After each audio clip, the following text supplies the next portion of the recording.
Alexandra Eala shares what she hopes to reassess and get better at. Alexandra Eala is looking to use the small break before Indian Wells to reassess and improve certain things in her game. Through the opening month and a half of the 2026 season, Eala has played lots of tennis. Already, the Filipina has taken part in 6 tournaments and owns a 10-6 record on the year. After reaching the Auckland semi-final but losing early at the Australian Open, Eala opted to play a WTA 125 Challenger tournament in Manila. The world number 47 then flew from the Philippines to the Middle East, where she played a full swing and competed in Abu Dhabi, Doha, and Dubai. That means that the Filipina played 4 tournaments in as many weeks. This week in her Dubai debut, Eala clinched her 3rd top 10 win by beating Jasmine Paolini, before seeing her campaign end in the quarterfinal following a 6-0 6-2 loss to Coco Gauff. Eala, I need to reassess my physical state and game. That could help me bridge the gap between me and the top 5 in the next 2 months. I think I have time now before Indian Wells to try and reassess and improve, take a small break and build again because I've been on the road and competing week after week after week this year, the 20-year-old explained. So I think physically is something. I can reassess my physical state, trying to build up on more injury prevention and things like that. And I think that will reflect also in a game. I think that's one of the things that can bridge the gap between myself and, those top 5 players. Eala is set to be rewarded for her early season efforts. On Monday, the Filipina will rise 15 spots on the updated WTA rankings and achieve a new career high ranking of number 32 in the world. Previously, her career high ranking saw her sit at number 40. That's already one positive thing for Eala ahead of her Indian Wells debut. In the humid stillness before sunrise in Manila, when the courts are still silvered with dew and the city has not yet found its voice, Alexandra Eala laces her shoes with a ritual calm. The strings of her racket hum faintly as she tests their tension. It is in these quiet intervals, before the crowd, before the headlines, that she does her most honest thinking.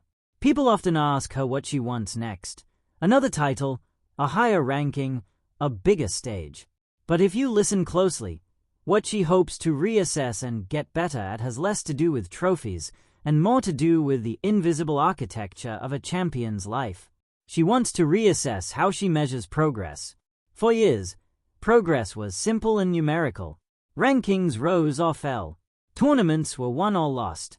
The scoreboard, unblinking and impartial, dictated the mood of the week. But as the tour grew more demanding and expectations swelled like a tide around her, she began to sense that numbers alone were a narrow language for something as layered as growth. There are matches she has lost that taught her more than the ones she won in straight sets. There are training blocks that yielded no immediate results, yet quietly reshaped her game months later. She has started to look beyond the columns of statistics and into subtler metrics. Was her footwork disciplined even when fatigue crept in? Did she commit to the right tactical patterns under pressure? Did she compete with courage when doubt tried to sit beside her? Reassessing progress, for her, means asking better questions. She also wants to get better at pacing her ambition. Ambition has always been her faithful engine. It carried her from junior triumphs to the unforgiving corridors of the professional circuit.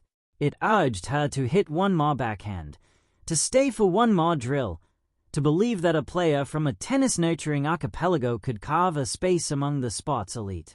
But ambition, unchecked, can blur into impatience. The professional calendar is relentless. Flights crisscross continents, time zones shift like sand, and recovery windows narrow. There were moments she felt she had to accelerate every timeline, to break through faster, to peak sooner, to justify the faith of those who believed in her. Now, she speaks about pacing with a kind of quiet resolve.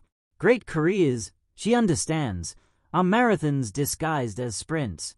The body needs stewardship. The mind needs renewal. There is bravery in pushing forward, but there is equal bravery in pulling back when necessary. Part of that reassessment lives in her relationship with pressure. Carrying the hopes of a nation can be both a privilege and a weight. In a country where basketball courts outnumber tennis courts and every international breakthrough becomes a shared celebration, she has felt the warmth of collective pride. She has also felt the sting of public scrutiny after a tough loss. She hopes to get better at separating noise from necessity. The cheers will rise. The critiques will surface. Social media will spin its quick narratives. But on court, the only voice that truly matters is the one inside her head. She has begun to cultivate a steadier inner dialogue, one that is demanding but not cruel, honest but not destructive. I can compete with anyone, she tells herself, and I can learn from anyone. That shift in language is subtle but seismic. It transforms pressure from a verdict into an invitation. Technically, too, she sees room for refinement. Tennis at the highest level is a mosaic of marginal gains. A slightly heavier first serve, a return taken earlier by a fraction of a second, a forehand struck with more conviction on the run. She hopes to reassess her patterns during tight moments, how she constructs points at 4-4, 30-30, how she resists the temptation to overhit when adrenaline spikes. The difference between a good player and a great one often lies not in brilliance but in clarity, knowing which play to trust when the match compresses into its decisive beats. She has started to relish the chess of it. Where once she might have chased winners from difficult positions, she now studies patience. Where she once might have relied on instinct alone, she layers preparation over intuition. She reviews matches not to relive mistakes but to decode them. Why did that rally tilt away? Was her court positioning half a step too deep? Did she telegraph her intention down the line? Reassessing does not mean doubting her talent. It means respecting the craft. Off the court, she hopes to get better at balance. Tennis can be monastic in its demands. Training, recovery, travel, repeat. Days blur into airports and hotel rooms. In that rhythm, identity can shrink to a single noun, player. But she is also a daughter, a friend, a young woman navigating adulthood under stadium lights. She has spoken about the importance of education, of maintaining interests beyond the baseline. Books in her luggage, music in her headphones, conversations that have nothing to do with breakpoints or backhands. Balance, for her, is not a distraction from excellence. It is a safeguard against burnout. It is the reminder that self-worth does not fluctuate with ranking points. She hopes to reassess how she rests. Rest, in elite sport, is strategic. Sleep schedules, nutrition plans, physiotherapy sessions, each element calibrated like an equation. Yet true rest also has a psychological dimension. It is the ability to let go of a loss without replaying it endlessly. It is granting herself the grace to celebrate a win without immediately fixating on the next opponent. There is a maturity in that restraint. Another area she wants to strengthen is adaptability. The tour offers a rotating gallery of surfaces and styles. Clay demands patience and endurance. Hard courts reward aggression and precision. Grass tests balance and improvisation. Each week presents a new puzzle. To thrive, she knows she must become fluent in variation. Adaptability is not only technical, it is emotional. Some days, the body feels electric. Other days, heavy.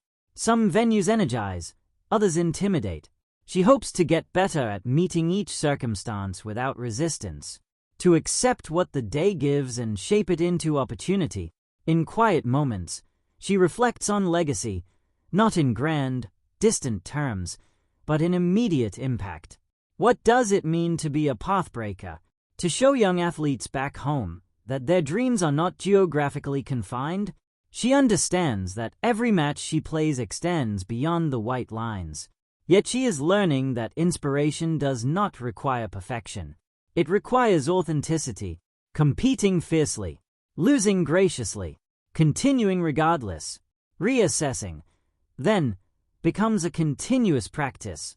It is in the way she warms up, more attentive to the signals of her body, in the way she cools down, more deliberate about recovery, in the way she engages with her team, inviting honest feedback, even when it stings.